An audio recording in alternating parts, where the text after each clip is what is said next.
Assalamualaikum warahmatullahi wabarakatuh.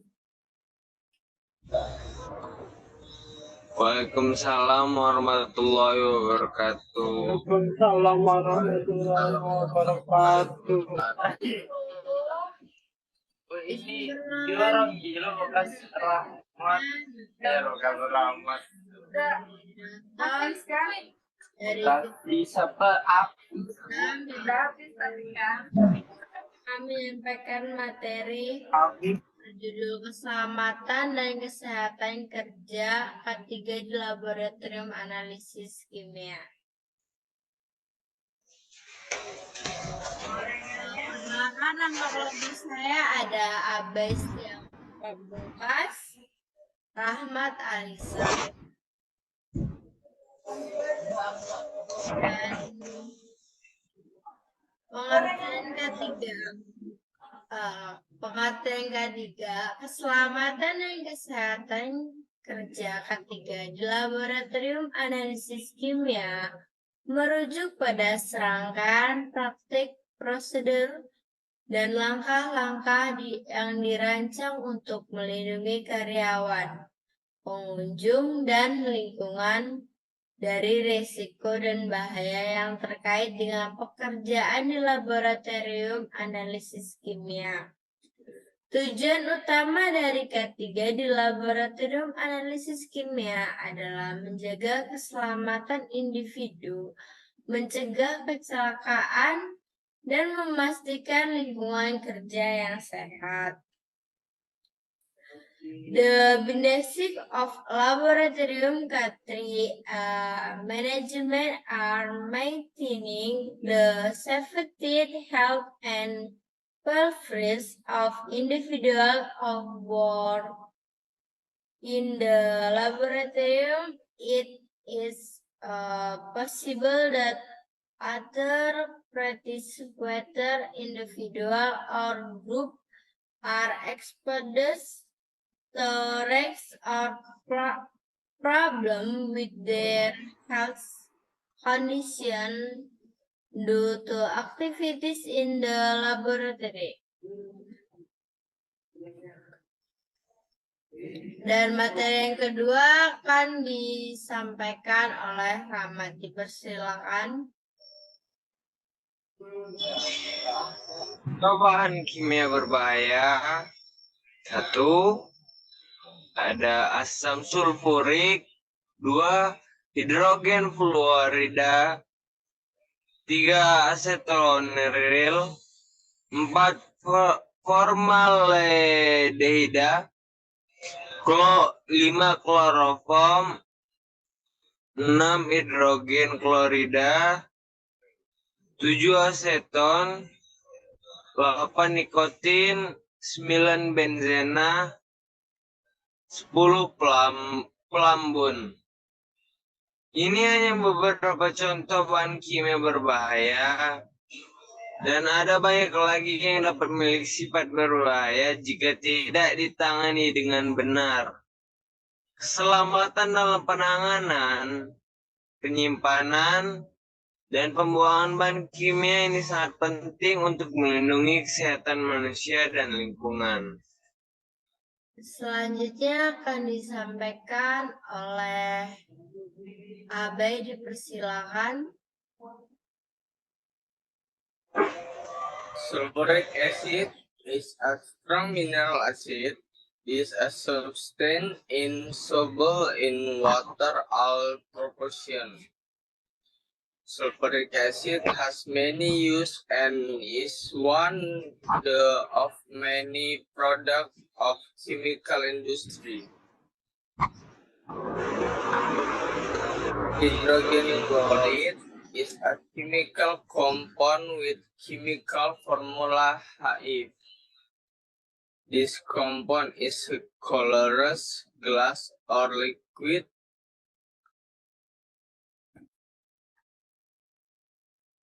And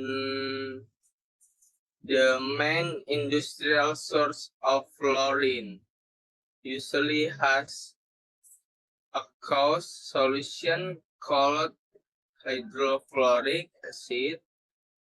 So this compound is processed to many important compounds such as drug and polymer. Acetonitrile is a chemical compound with formula CH3CN. This compound is colorless liquid. Is the simple organic nitrile. This compound is primarily produced as byproduct of manufacture of acetonitrile. The chemical compound formamyl is a aldehyde with chemical formula H2CO, which is a form of a gas or a liquid known as formalin, or a solid known as paramodel or friction. Chloroform is a common name from trichometh. Chloroform is known because it's often used as anesthetic, but its use has been banned because it been proven to damage the liver and kidneys. The hydrogen chloride compound has the formula HCl at room temperature. As HCl is a colored glass that forms a white mist of hydraulic acid when it compounds with contact with air humidity. Hydrogen chloride gas and hydrogen chloric acid are important compounds in technology and industry. Acetone, also now proven dimethyl contain 2 propane to 1 dimethyl propyl and cotopropane. Is colorless, flammable liquid. It is the simple cotton acetone this in various reactions with water, ethanol, ethyl ether. Nicotine is an organic chemical compound from alkali group that is Nicotine is an organic chemical compound from the alkali group that is produced naturally by various plants, such as the solen, eggplant, tree, and tobacco. Benzene is organic compound with the chemical formula C6H6. The benzene molecule is compound of 6 carbon atoms bound in a ring with a 1 hydrogen atom attached to carbon atom. Lead or lead is chemical element with the symbol Pb and atomic number 18(2). This element is heavy metal with higher density than many materials encountered every day. Lead is soft, malleable, has a low melting point. Thank you. Next. Oke, terima kasih KB. Selanjutnya akan disampaikan oleh Rahmat. Persilakan Bu Rahmat. Cara mengatasi zat penambahan kimia berbahaya. Ingat, penting untuk selalu mengikuti pedoman K3 yang telah ditetapkan di tempat kerja Anda dan membaca label serta lembar data keselamatan bahan kimia yang digunakan untuk tindakan yang lebih spesifik. Salah satu tindakannya, 1. Pindahkan ke area 2. Kontak dengan kulit. 3. kontak dengan mata, 4 pernafasan, 5 tertelan, 6 hubungi bantuan medis. Selanjutnya akan disampaikan oleh Abai. Dipersilakan untuk Abai. It is important to always follow the KT guidelines that have been established in your workplace and read the label and safety data sheet of chemical use for more prevention action. Incident management in the laboratory. Safety principles in the laboratory must be understood by all research or practitioners.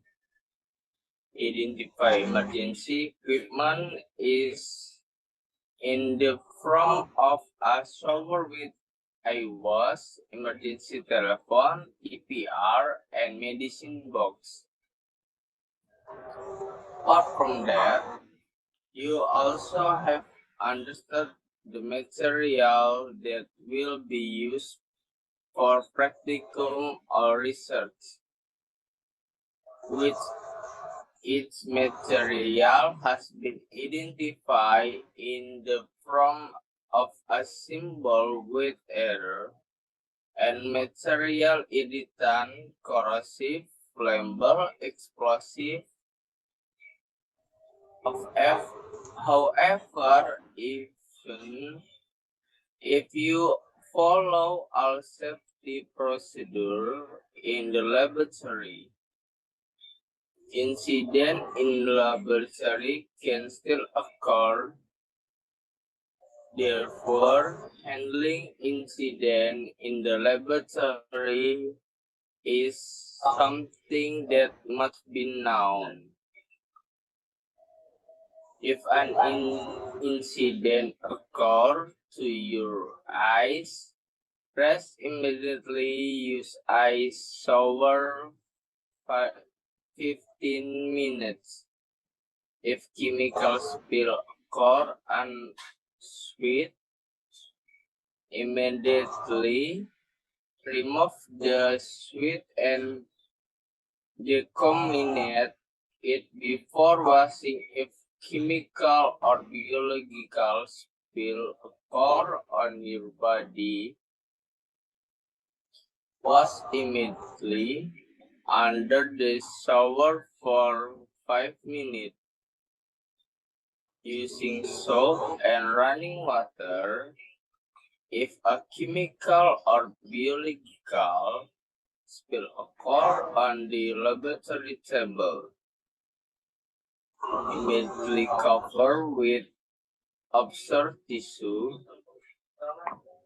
then decontaminate the table using a 0.5% chlorine solution. Cleaning is done by turning the absorb clockwise. Responder to chemical spill incident must be PPI correctly. The following is method used before starting work in the laboratory. Ensure that all personal protective equipment available and function properly. Personal protective equipment has expired or is damaged must be immediately disposed of according to applicable disposal procedure. After using personal protective equipment, always cleaning it properly. Store personal protective equipment from the dust, direct sunlight to maintain its function. Laboratory worker and improvement waste disposal disposal must be carried out correctly according to procedure. There are several waste material that from laboratory activity, media with microorganisms use tubes or Petri discs. Sterilization was carrying out using an upclave at 1210 for 15 minutes. The media can be thrown away in a channel that has control tank. While the test tubs and petri discs can be reused by first washing and sterilizing them. Syringing and other sharp objects the poke in sharp disposal box. The biohazard safety box, then put into incineration. Use glove and masks are spared disposal box. Next,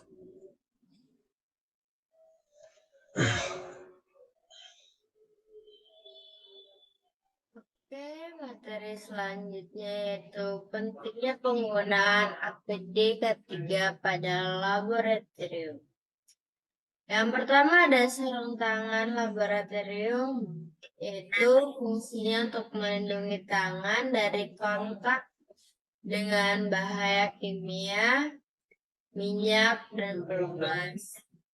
Dan yang kedua ada jas laboratorium, itu fungsinya untuk melindungi pakaian dari tumpahan bahan kimia dan debu laboratorium. Lab coat juga membantu mencegah kontaminasi silang.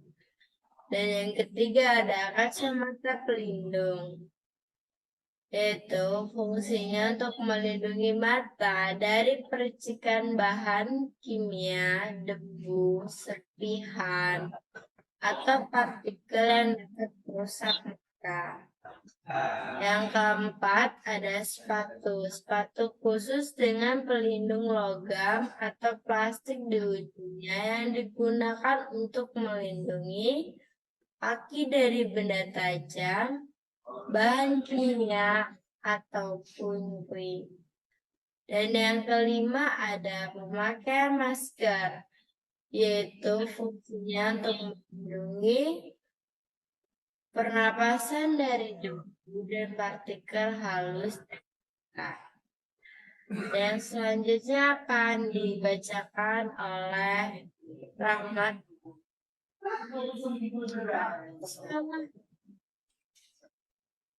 Ulang. Gue edit. type and function. Shape and function of personal protective equipment. Personal atau PPE. Personal protective equipment basically consists of 16 a protection when working biology laboratory. It is not recommended to use contact lens. A protection in the laboratory can be Googled. This tool is good for material that are aerosol or easily splashed. A trauma can cause serious damage to the point of blindness. Body protector laboratory coats function to protect the body from contact with dangerous material in the laboratory, or contact with microorganisms. The requirement for a laboratory coat to be worn are length and long sleeves with rubberized cuff. Laboratory coats must be worn correctly, that is, with all buttons clasped. For those who wear the hijab must be tucked into the laboratory coat to avoid the coat being contaminated by infectious material or reagents used while working in the laboratory. If you do not wear a headscarf, your hair must be short or thick. So, if one day you use benzene, there is no dangerous risk of exposure to fire and causing a fire. Coats must be removed when leaving the laboratory. If a laboratory coat is contaminated with bacteria, it must be decontaminated. For example, using chlorine before putting it in the laundry. Respiratory protection masks are a form of respiratory protection. So it is not permissible to use a mask. However, the nose remains open. Masks are used to prevent possible irritation, fever, or fungal spores that easily fly in the air from entering the respiratory tract. Air protector, the sound of machine in the laboratory can cause noise.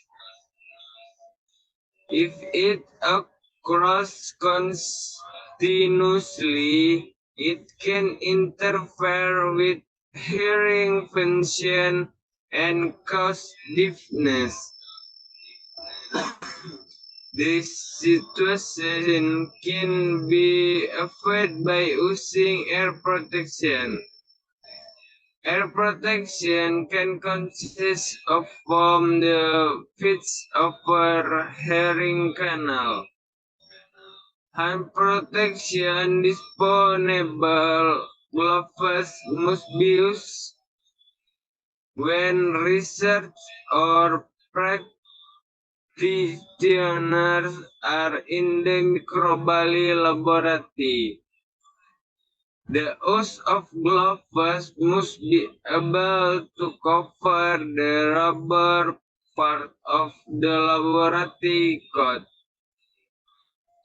Make sure that gloves you use are not torn or half holes, and use them according to your hand size, not too narrow or too loose.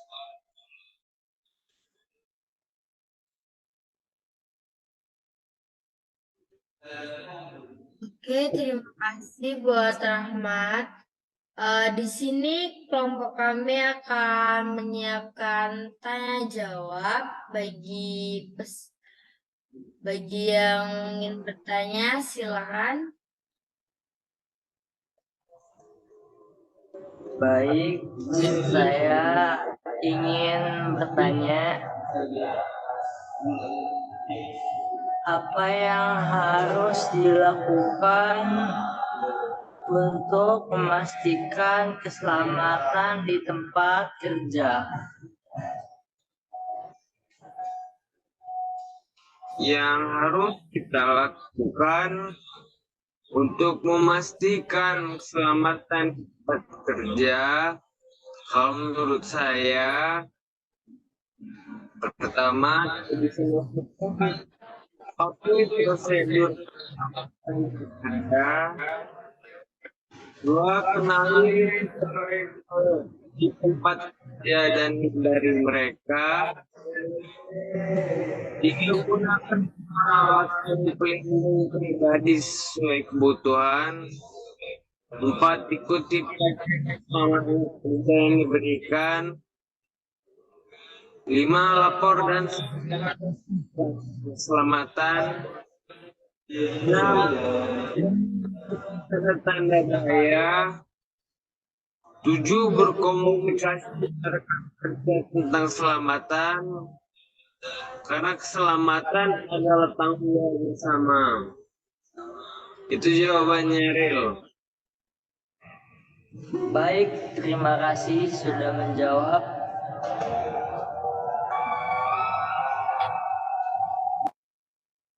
Oke, terima kasih buat Daryl. Selanjutnya siapa lagi yang ingin bertanya? Izin bertanya.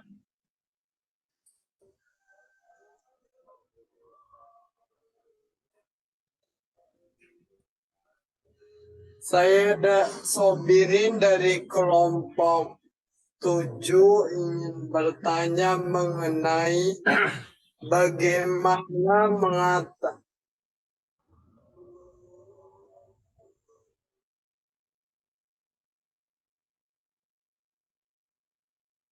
untuk menjaga kesehatan mental.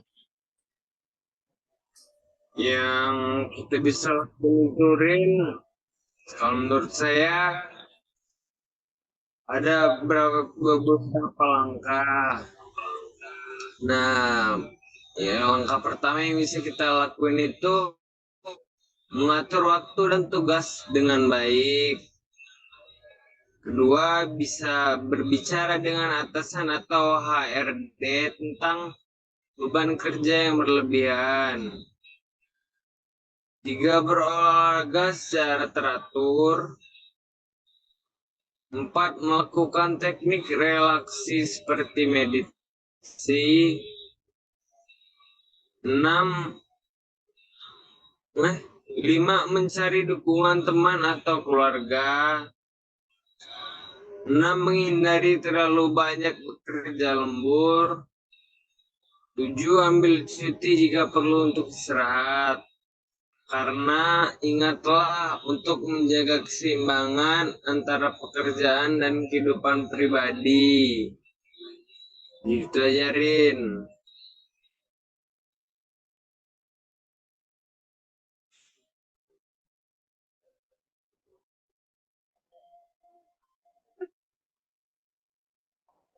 Baik,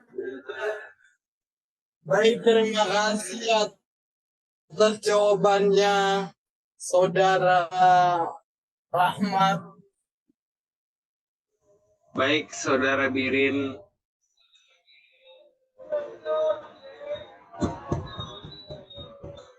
Apakah sudah jelas atau ada yang ingin ditanyakan lagi, Saudara Birin?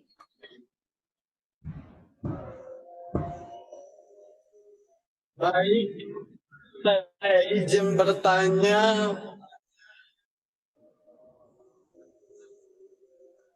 apa yang harus dilakukan untuk memastikan keselamatan di tempat kerja?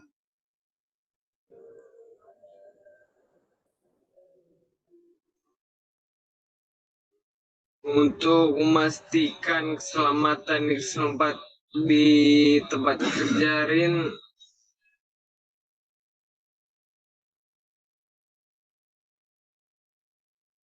ya kita Jika kamu melihat pelanggaran keselamatan di tempat kerja, sebaiknya segera melaporkan kepada atasan atau departemen yang bertanggung jawab. Karena keselamatan kerja adalah prioritas dan pelanggaran tersebut perlu segera ditindaklanjuti. Nah, kayak gitu aja, Rin.